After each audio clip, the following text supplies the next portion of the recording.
현재 외국에 있는 우리 문화재가 지금 문화재청 자료로는 약 16만 8천여 점이 있다고 확인이 되고 있습니다. 그런데 지난 2007년에는 약 7만여 점이라고 했었거든요. 2007년에 확인됐던 게 7만여 점인데 지금에는 16만여 점으로 늘어났던 거죠. 그러니 어쩌면 시간이 갈수록 더 많은 해외에 유출되어 있는 문화재 소재를 우리가 확인을 해야 되지 않을까 이런 생각이 들기도 합니다.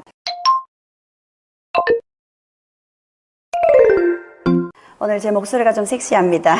좀 심하게 섹시합니다. 양해해 주시기 바라겠습니다. 지난 주말에 패러글라이딩을 타고 왔는데 너무 재밌는 나머지 심하게 소리를 지르다 보니 목소리가 이렇게 됐습니다. 이해해 주시기 바라고요. 오늘은 문화재에 대한 이야기를, 그 중에서도 빼앗긴 문화재에 대한 이야기를 해볼까 합니다.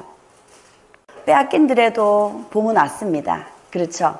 하지만 빼앗긴 우리 문화재에는 아직 봄이 오지 않았습니다. 그 봄을 기다리는 마음으로 강연을 준비했습니다. 여기 있는 그림은 몽유도원도입니다. 조선을 대표하는 그림이라고도 할 수 있죠. 안평대군이 꿈에서 본 무릉도원을 안견을 시켜서 그림을 그리도록 했고, 안견이 3일 동안 이 그림을 완성했습니다. 그리고 이 그림에는 그림과 함께 안평대군의 시가 함께 쓰여져 있습니다. 그리고 안평대군을 비롯한 많은 사람들의 시도 함께 적혀 있어서 조선시대 회화뿐만 아니라 조선시대의 서체를 연구하는 데도 중요한 문화유산이죠. 하지만 안타깝게 이 몽유도원도는 우리나라에 없습니다. 일본에 있습니다. 언제 일본으로 유출됐는지조차도 우리가 명확하게 알지 못합니다. 조선 전기에 일본으로 간 건지, 임진왜란 때 일본에 빼앗긴 건지, 그런 이유도 알지 못한 채 현재 일본의 델리 대학이 소장을 하고 있고 일본의 국보로 지정이 되어 있습니다. 이 몽유도원도를 우리가 어렵게 지난 2009년에 국립중앙박물관 개관 100주년에 전시를 했었습니다. 딱 9일간의 전시였어요. 그 9일 마지막 날 전시 때의 풍경이었습니다. 이 그림을 단 30초 보겠다고 사람들은 6시간 줄을 서야 했습니다. 그리고 이 전시가 끝나고 이 그림은 다시 일본으로 돌아가야 했죠. 자, 이게 우리 빼앗긴 문화유산의 현실을 보여주는 모습이라고 볼 수 있겠습니다. 문화재라는 건 우리 조상들이 남겨놓은 유산들 중에서 그 가치가 매우 높아서 우리가 함께 보존해야 되는 것들을 문화재라고 얘기합니다. 한마디로 얘기하면 지금 우리 곁에 남아있는 살아있는 역사라고 얘기할 수 있겠죠. 그 문화재 중에서 빼앗긴 우리 문화재에 대해서 얼마나 알고 계신가요? 오늘 제가 빼앗긴 문화유산 고려불화에 대한 이야기를 드릴까 합니다. 여기에 나와 있는 작품들은 유럽에 있는 박물관이나 미술관에서 볼 수 있는 작품들입니다. 우리가 유럽 여행을 가면 유적지들이 대부분 성당입니다. 그리고 이런 성당이나 박물관, 미술관 가면 다 이렇게 그리스도교와 관련된 그런 그림들을 볼 수 있는 거죠.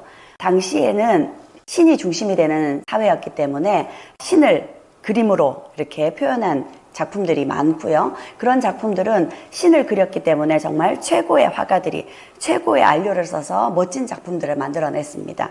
그런 그림들을 보면 참 어떻게 이런 그림들이 지금까지 이렇게 남겨져 있을 수 있는지 굉장히 부러웠는데 부러워할 게 아니었던 거죠. 우리에게도 고려 불화가 있습니다. 고려시대의 부처의 모습을 그린 이 불화 역시도 최고의 화공들이 최고의 안료를 사용해서 정말 최고의 작품을 만든 것들이었습니다. 이 고려 불화에 대해서는 그동안 많이 알려지지 않았습니다. 왜냐하면 지금까지 확인된 전 세계에 흩어져 있는 고려 불화는 약 160점 가량 된다고 합니다. 하지만 우리가 가지고 있는 것은 10여 점에 불과합니다. 90% 이상이 해외에 나가 있는 거죠. 그러다 보니까 이 고려 불화에 대한 연구가 그동안 많이 미흡했었습니다. 그런데 이 고려 불화가 최근에 한 20여 년 전부터 유럽에서 고려 불화의 가치를 알아주고 우리도 뒤늦게 고려 불화에 대한 관심을 가지기 시작했는데 이 고려 불화에 대해서 해외에서는 이렇게까지 극찬을 합니다. 뉴욕타임즈에서 모나리자에 절대 뒤지지 않는 작품이다. 이렇게까지 극찬을 했었고요. 그리고 이 고려 불화를 클림트에 비유를 해서 클림트보다 그 금빛 색채에 있어서는 500년이나 앞선 색채미를 보여주고 있다라고 평가를 하고 있습니다. 이 고려 불화가 현재 우리가 가지고 있는 작품들이 극소수에 불과합니다. 그러다 보니 아직까지 많은 고려 불화에 대한 연구가 필요한 부분인데요. 이 고려 불화를 지난 2010년에 국립중앙박물관에서 최대한 많이 한자리에 모아서 전시를 하고자 했습니다.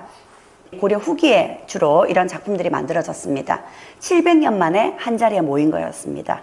당시 국립중앙박물관에서 이 해외에 흩어져 있는 불화들을 다 빌려와서 한 자리에 60여 점을 전시를 했었습니다.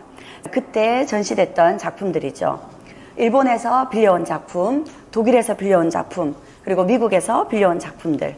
이 불화를 가장 많이 가지고 있는 곳은 일본입니다. 80% 정도를 일본이 가지고 있어요.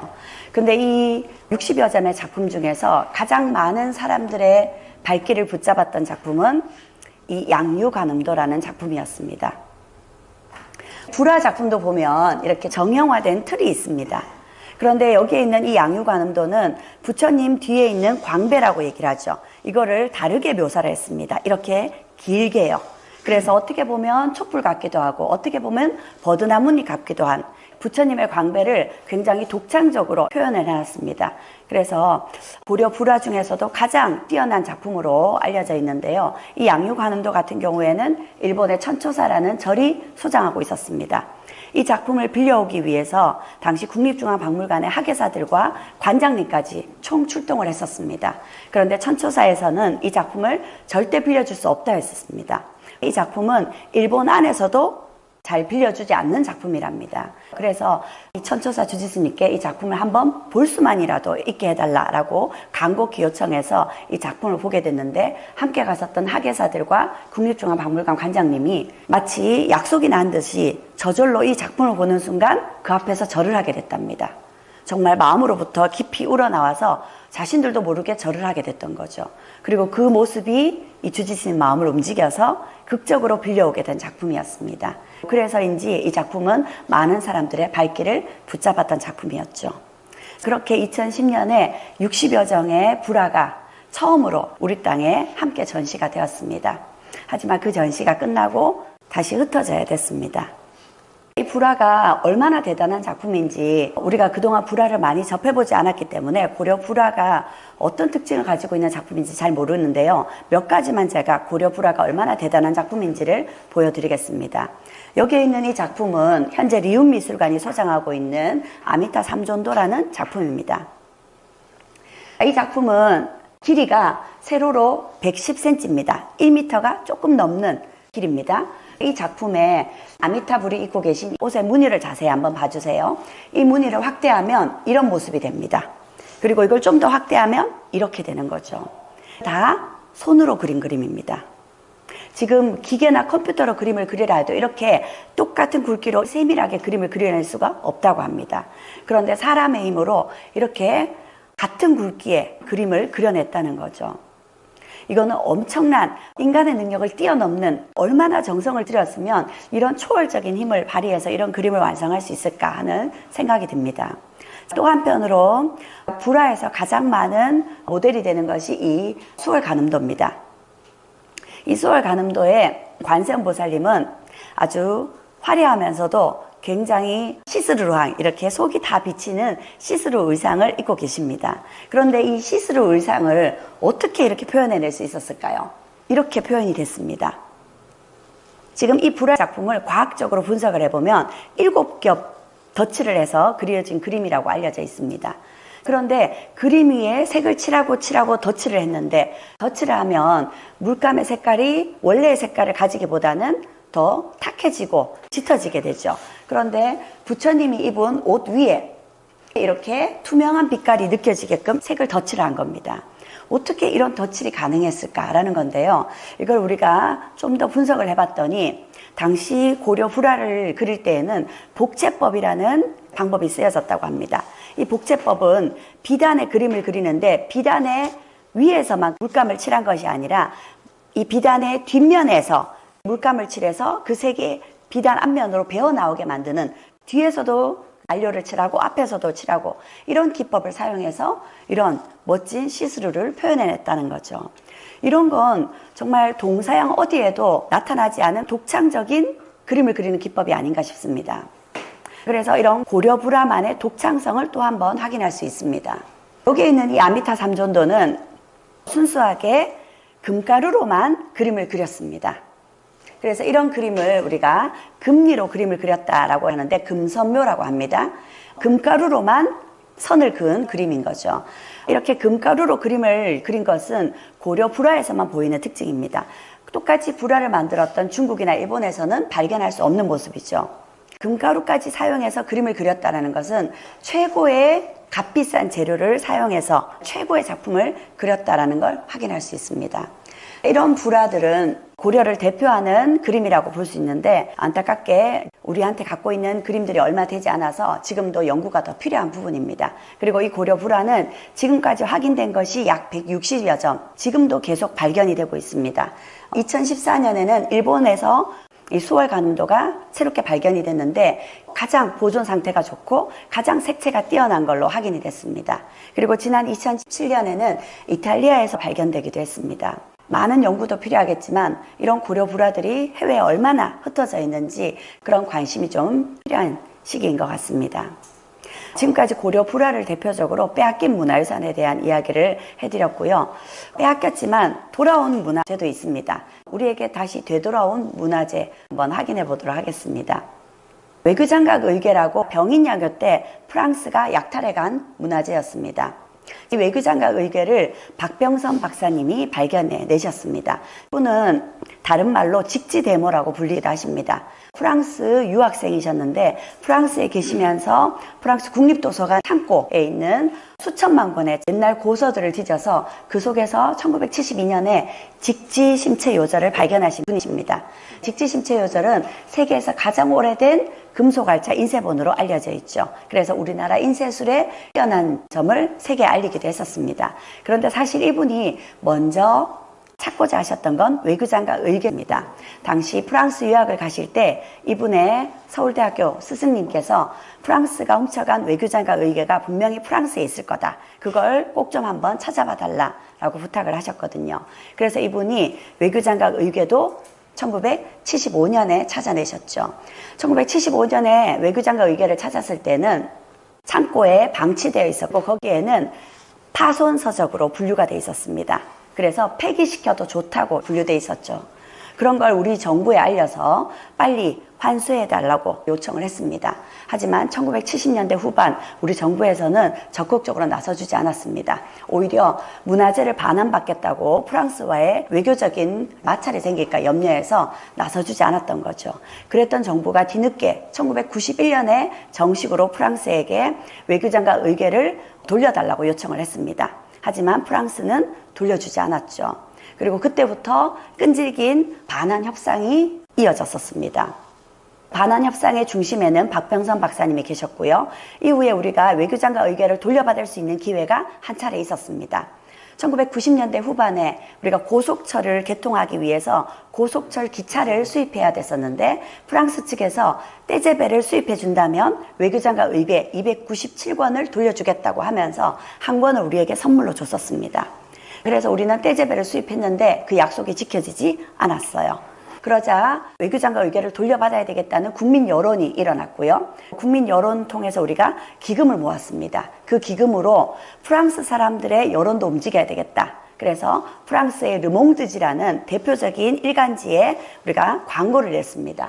그 광고에 우리 외교장각 의궤가 프랑스에 의해서 이렇게 돌려받지 못하고 있는 상황이고 우리 문화유산을 돌려받지 못하는 한 우리 한국인들은 편히 잠들 수 없다. 라고 일간지에 광고를 내면서 프랑스의 여론을 움직였던 거죠. 이런 노력이 통했는지 우리가 드디어 2011년에 외교장각 의궤를 돌려받았습니다. 병인양요 때 우리가 외교장각 의궤를 빼앗긴 지 145년 만에 그리고 우리 정부가 1991년에 반환을 요청한 지 20년 만에 2011년에 외교장각 의궤를 돌려받았습니다. 하지만 이 외교장각 의궤는 조건이 있었습니다. 5년 단위의 갱신 가능한 대여 조건이었습니다. 반환으로는 돌려줄 수 없다고 했습니다. 소유권은 여전히 프랑스가 가지고 있죠. 우리가 원하면 5년 단위로 계속 갱신해 주겠다는 겁니다. 그건 거의 우리에게 주는 거나 다름없는 거였습니다. 하지만 프랑스는 반환이라는 이름으로는 줄 수 없다고 합니다. 왜냐하면 프랑스가 이렇게 반환으로 문화재를 돌려주게 되면 이게 하나의 선례가 되겠죠. 많은 나라들이 프랑스로부터 약탈당한 문화재를 돌려달라고 요구하게 될 테고요. 그럼 프랑스는 굉장히 난처해지게 될 겁니다. 결국 프랑스 루브르 박물관은 어쩌면 반 이상 텅텅 비게 될지도 모르는 일이었던 거죠. 그렇게 2011년에 외교장각 의궤를 돌려받았습니다. 그리고 그해 가을에 박병선 박사님은 돌아가셨어요. 이분은 일평생을 외교장과 의궤를 우리가 돌려받을 수 있게끔, 그리고 직지를 세계에 알리는데 평생을 바치시고 당신이 하실 일은 다 하셨다는 듯이 그해 가을에 돌아가셨습니다. 그리고 외교장과 의궤가 우리 땅에 돌아오는 그때 박병선 박사님은 이렇게 얘기하셨습니다. 한 장 한 장 내 손때가 묻은 그 책들이 고국으로 돌아간다니 너무 기쁘다. 하지만 내가 책이라면 울면서 한국으로 갈 것 같다 라고 얘기하셨습니다. 그렇게 2011년에 외교장과 의궤를 돌려받았습니다. 미스터 선샤인 다들 재밌게 보셨죠? 미스터 선샤인에 나왔던 이 장면은 신미양요의 장면입니다. 병인양요가 일어난 지 5년 후에 이번에는 미국이 함대를 이끌고 강화도를 침탈했었습니다. 이 신미양요 때 우리 강화도의 수군은 엄청난 피해를 입었습니다. 하지만 미군은 강화도를 점령하지 못하고 결국 물러서야 했습니다.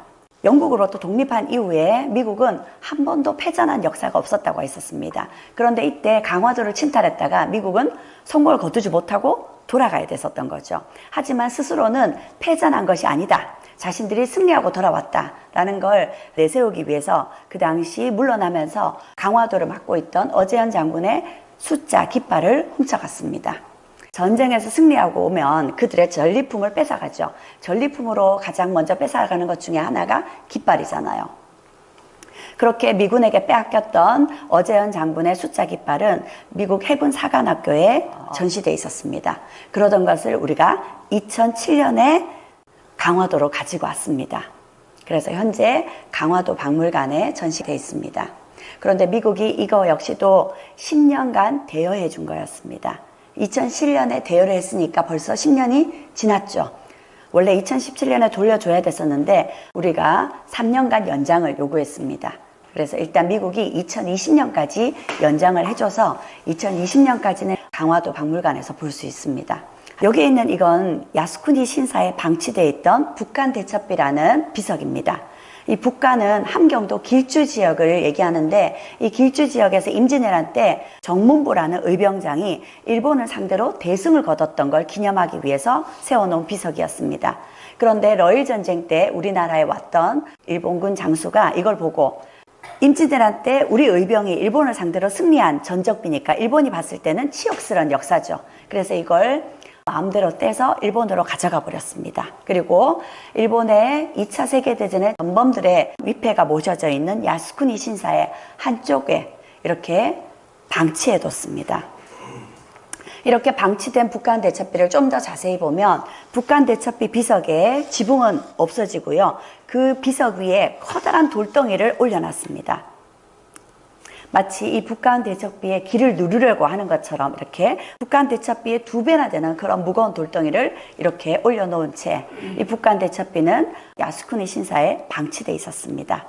그러던 것을 일본에 있던 한 사학자가 이걸 보고는 돌려달라고 환수 작업을 시작했던 거죠.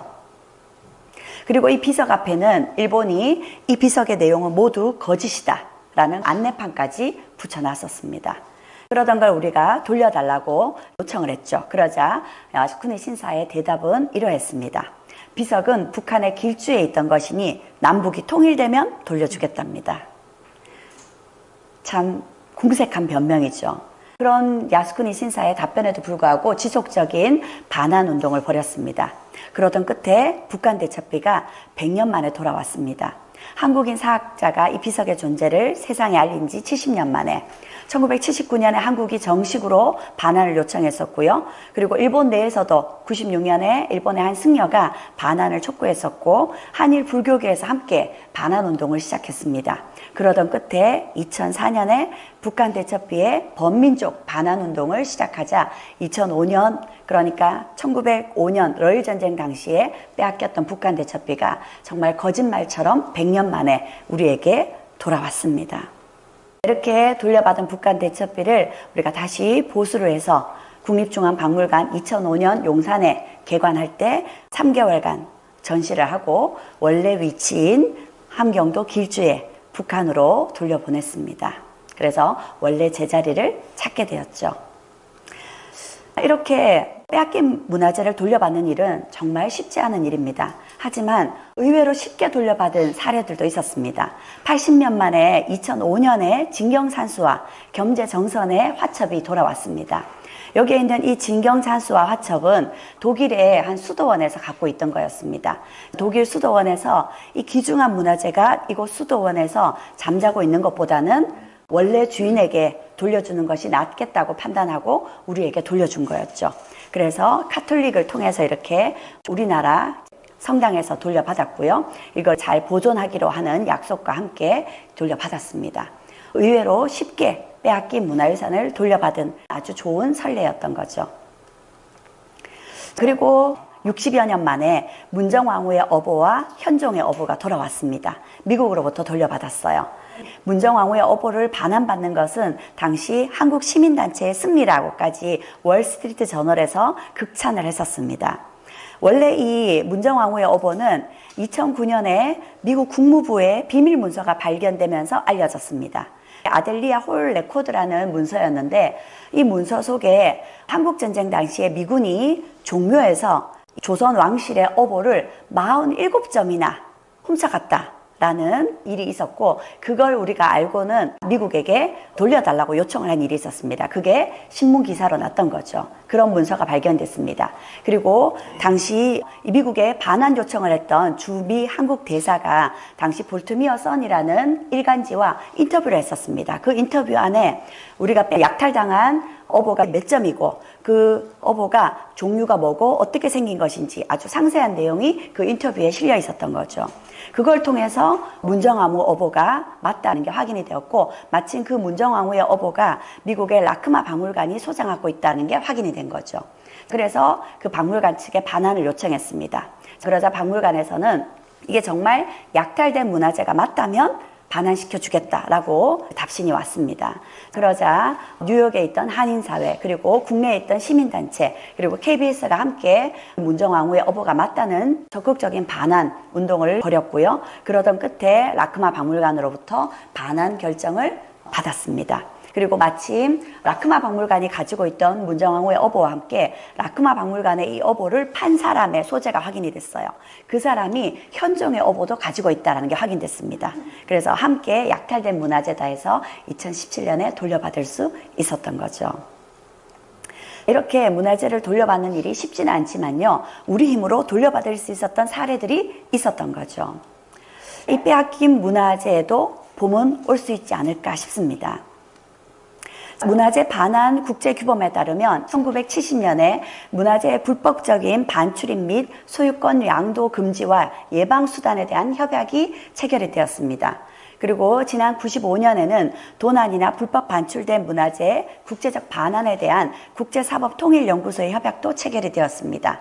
이런 협약들이 체결된다는 건 문화재 반환에 대한 인식이 더 많이 보급되고 있다는 걸 보여주는 거죠. 하지만 안타깝게도 이런 규범이 소급 적용되고 있지는 않기 때문에 어떤 강제성도 가지고 있지는 못합니다. 그래서 문화재 반환이 쉬운 일은 아닌 거죠. 현재 외국에 있는 우리 문화재가 지금 문화재청 자료로는 약 16만 8천여 점이 있다고 확인이 되고 있습니다. 그런데 지난 2007년에는 약 7만여 점이라고 했었거든요. 2007년에 확인됐던 게 7만여 점인데 지금에는 16만여 점으로 늘어났던 거죠. 그러니 어쩌면 시간이 갈수록 더 많은 해외에 유출되어 있는 문화재 소재를 우리가 확인을 해야 되지 않을까, 이런 생각이 들기도 합니다. 이런 빼앗긴 문화재에 대한 반환 운동에 가장 앞장서고 있는 나라는 이집트입니다. 이집트도 문화재를 가장 많이 빼앗긴 대표적인 국가이기도 하죠.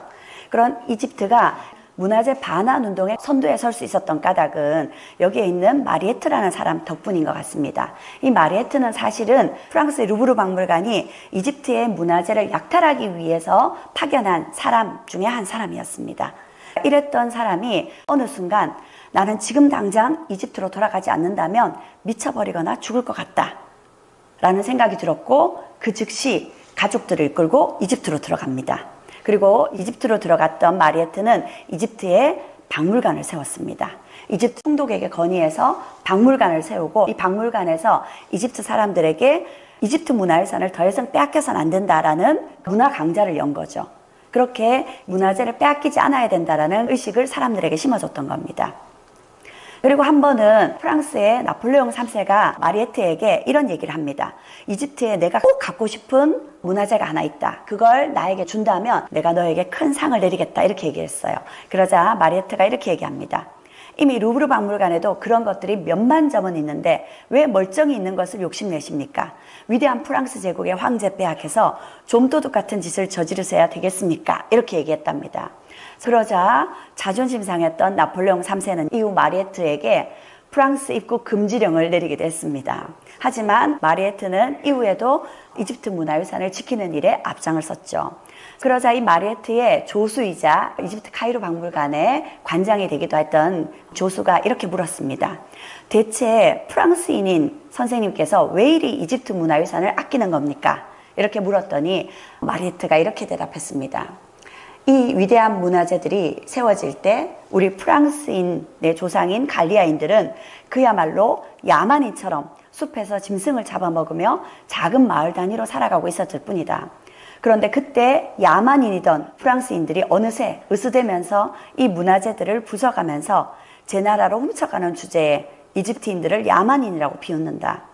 그래서 나만이라도 이 위대한 문화재들을 그 자리에 놔둬야 한다고 생각했을 뿐이다 라고 얘기했습니다.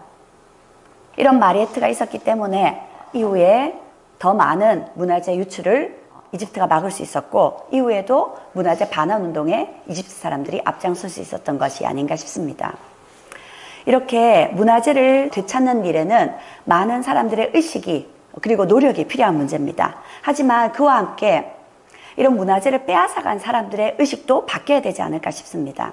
여기 엘긴 마불스라는 조각품인데 이건 대형 박물관에 있는 조각품입니다. 당시 오스만 제국의 주 영국 대사로 있던 엘긴이라는 사람이 그리스로부터 약탈해간 문화재들입니다. 여기에 있는 이 조각품들은 다 그리스 파르테논 신전에서 떼어내간 조각품들인 거죠. 이 엘긴 마불스는 대형 박물관의 대표적인 약탈 문화재입니다. 이걸 돌려달라고 그리스가 그리고 많은 문화재를 빼앗긴 국가들이 문화재를 빼앗아간 문화제국주의 국가들로 요청을 합니다. 되돌려달라고. 그러자 영국 박물관 측에서는 이렇게 얘기합니다. 어차피 이걸 원상 복구하는 건 어려운 일이니 많은 관람객들이 볼 수 있도록 영국 박물관에 그대로 두자라고 얘기합니다. 영국 박물관뿐만 아니라 많은 문화재 제국주의들이 이렇게 얘기를 합니다. 그리스의 조각상들이 그리스에 있었으면 누가 관심이나 기울였겠느냐. 이런 유물들이 위대한 것은 루브르에 있기 때문이다. 그리고 제대로 된 보존시설이 없다면 이런 문화유산을 보존할 수 있는 자격도 없지 않느냐 이렇게 얘기를 합니다. 이들이 자격을 얘기할 수 있는 자격이 정말 있을까요? 이들은 멀쩡한 문화유산을 훼손하면서 떼어내간 사람들이잖아요. 문화재 제국주의자들의 이런 주장을 엘기니즘이라고 얘기합니다. 문화재 약탈 행위를 정당화하는 얘기인 거죠. 문화재를 빼앗긴 그리스 그리고 이집트에서 좋다 우리도 첨단 시설을 갖춘 박물관을 만들 수 있다 해서 실제로 최첨단 박물관들을 만들었습니다. 이집트도 만들었고 그리스도 파르테논 신전 가까운 아래에 이렇게 신아크로폴리스 박물관을 만들었습니다. 그리고는 돌려달라고 촉구를 했죠. 새 박물관을 지은 만큼 엘긴 마불스가 더 이상 런던에 대형 박물관 남아있을 이유가 없다. 이제 돌려달라라고 요청을 했습니다. 그러자 대형 박물관 측에서는 이렇게 얘기합니다. 런던과 아테네에 이런 문화재들이 나뉘어 있는 것이 좋다. 사람들이 절반은 세계사 속에서 그리스 문화재를, 절반은 그리스 역사 속에서 그리스 문화재를 감상할 수 있으니까. 이렇게 궁색한 변명을 늘어놨습니다. 이걸 엘긴의 변명이라고 얘기합니다. 열받죠, 그쵸? 이들이 눈앞에 있다면 한 대 콕 쥐어박아주고 싶은 마음입니다.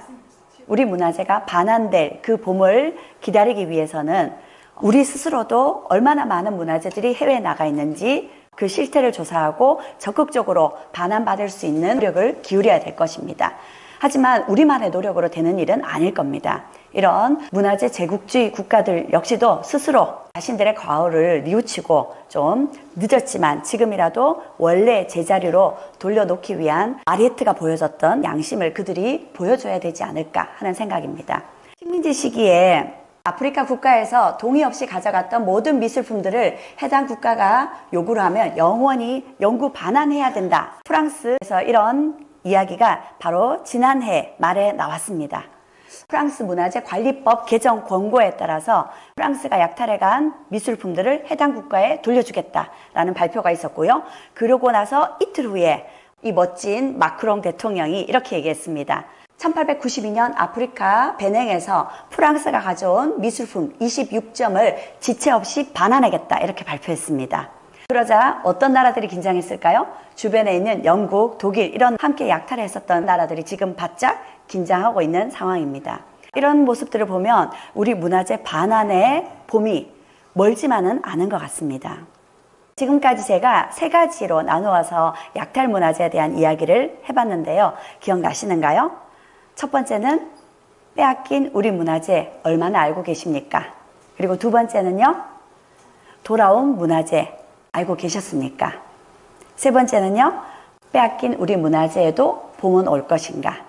마지막으로 토머스 페인이라는 사람이 있는데 잘 모르시죠? 이 토머스 페인은 미국이 영국으로부터 독립했던 독립혁명을 이끌었던 정신적 지주였던 사람입니다. 이 토머스 페인이 많은 미국에 건너왔던 영국인들에게 영국으로부터 독립해야 되겠다라는 생각을 마음으로부터 일깨워줬었습니다. 당시 미국 땅에 들어와 있던 영국인들은 미국 땅에 들어와 있던 영국인들에게만 엄청난 과세를 물리자 이 과세, 부당한 세금에 대해서만 항거를 했었습니다. 그런데 토마스 페인은 우리가 부당한 세금에 대해서 항거할 것이 아니라 영국이 우리에게 이런 부당한 세금을 부과할 권리가 없지 않느냐. 모든 인간은 평등하게 태어났고 모든 인간은 똑같이 자유를 누릴 권리가 있다. 그리고 미국 땅에 정착한 우리도 이런 것들을 누릴 권리가 있다. 라는 내용으로 상식이란 이름의 아주 작은 책자를 써냈습니다. 그리고 그 책의 제목이 커먼센스, 상식입니다. 당시 영국의 식민지임을 당연히 생각했던 미국 땅의 영국인들에게 우리도 이제 영국의 부당함을 당연히 받아들이는 것이 아니라 우리도 자유롭게 평등하게 살 수 있는 국가적인 독립된 국가를 세우자라는 생각을 불러일으켜줬던 거죠. 토마스 페인이 얘기했던 상식이라는 건 모든 사람들이 동의하는, 모두가 인정하는 것을 상식이라고 얘기합니다. 그런데 지금 이 문화재 제국주의 국가들이 보여주는 것들은 상식에서 상당히 어긋나 있는 것들이죠. 그래서 빼앗긴 우리 것을 제자리에 갖다 놓는 것, 문화재들을 약탈해 갔던 대국주의 국가들이 늦었지만 그들의 양심에 따라 문화재들을 제자리에 돌려놔야 되는 것, 이거 역시도 사실은 모두가 다 알고 있는 상식이 아닐까 싶습니다. 그래서 우리 문화재가 제자리를 찾아야 한다는 건 우리 모두가 이것이 상식이라는 걸 당당하게 얘기해야 될 때가 아닌가 싶습니다. 오늘 빼앗긴 문화재에 대한 강의였습니다. 들어주셔서 감사합니다.